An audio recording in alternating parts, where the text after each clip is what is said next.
My name is Vic, and I'm a freelance illustrator and art ambassador for Royal Talens. I'm here today to talk to you about the features and properties of the FineTec watercolor line. Here's what we're going to be painting today, but first, let's do a quick overview about the paints. FineTec paints are handcrafted in Germany under very strict quality standards.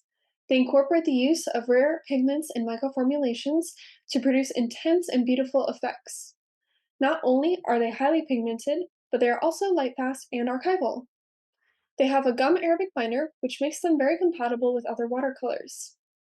Notice their unique ripple pattern in each pan, which is a byproduct of being hand poured. Another wonderful feature is that FineTec is an environmentally responsible company. Not only are their paints completely free of animal byproducts, but they are sold in tin pallets that are refillable, reusable, and customizable.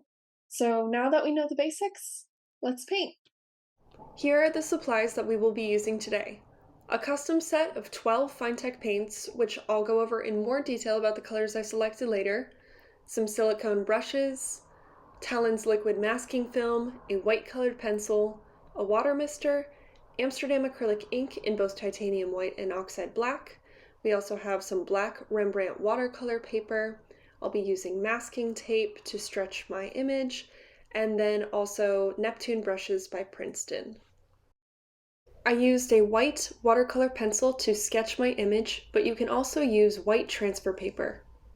In order to preserve areas of the black paper, I'm applying Frisket, also known as liquid masking fluid, over the stripes.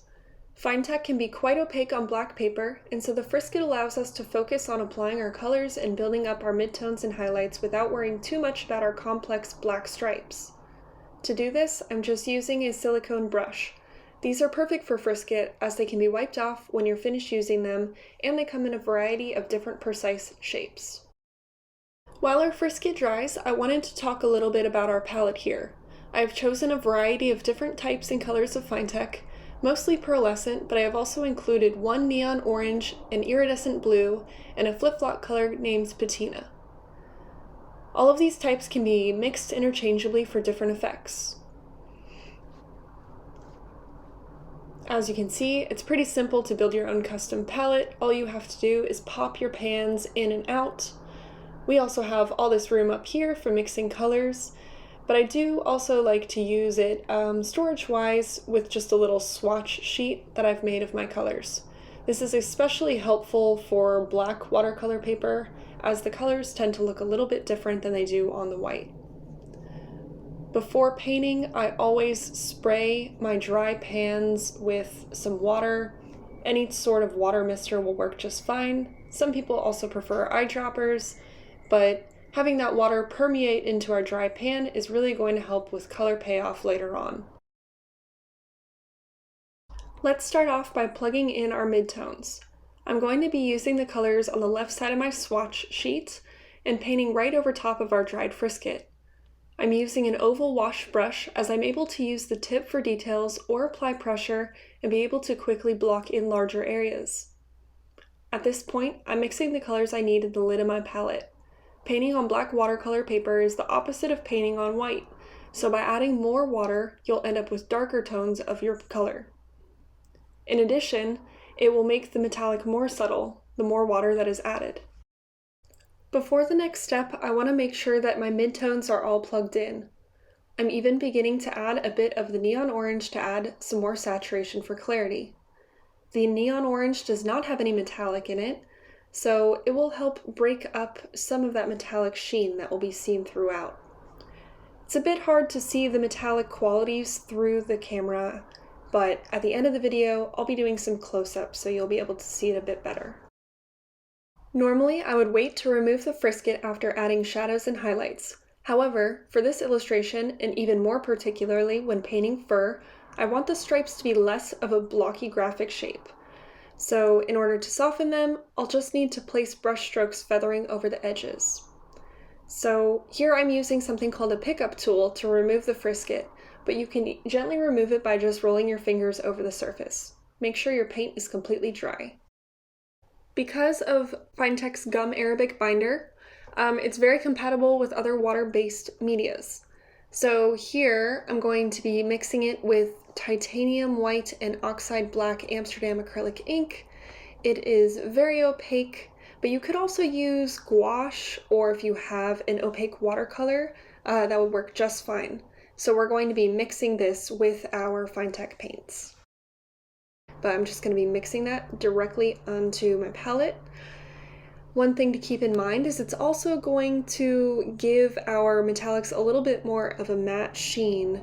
So it will dilute that metallic, but what it's going to do is really up the contrast. So we're able to get some really striking bright whites and some really dark blacks as well.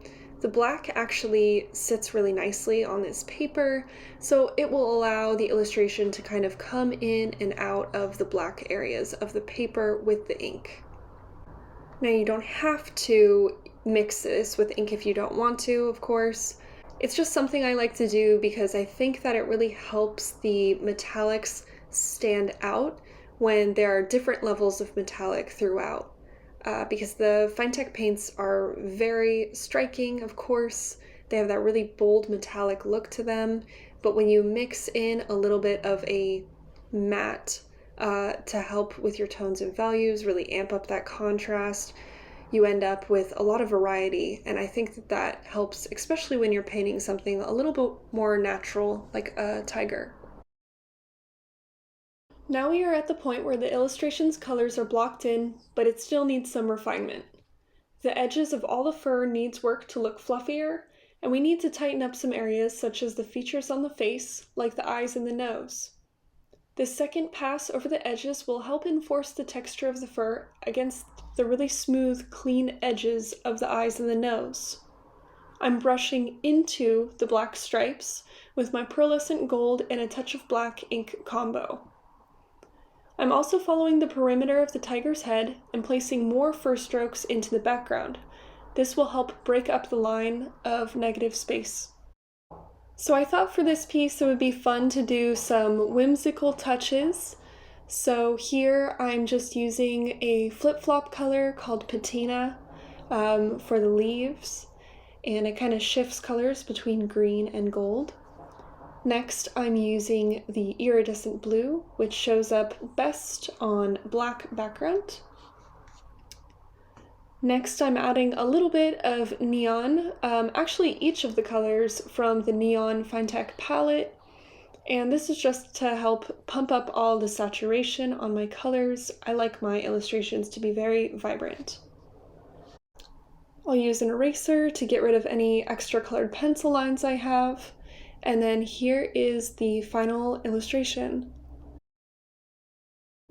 So I'm gonna hold it up a little closer to the camera here so that you can see that metallic watercolor in action. I still feel like you can't see all of its beauty. It really is gorgeous in person, but hopefully you can kind of get some of the idea here. And definitely, as you look at it close up, take a look at the areas where you can really see the metallic layered up, and then some of the areas where they're a little bit more subtle. And that is the push and pull of the ink combined with that pearlescent. So if you wanted to, you could do this entire painting on white paper. It would work pretty much the same. You would just need to plug in your black stripes. And hopefully this gives you some ideas of tips and techniques that you can use in your own artwork. So I had a lot of fun painting today and talking about my process, and yeah, I hope that you guys enjoyed it too.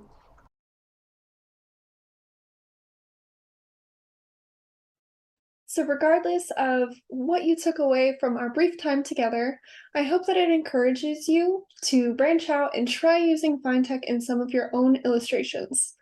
Thanks so much for watching!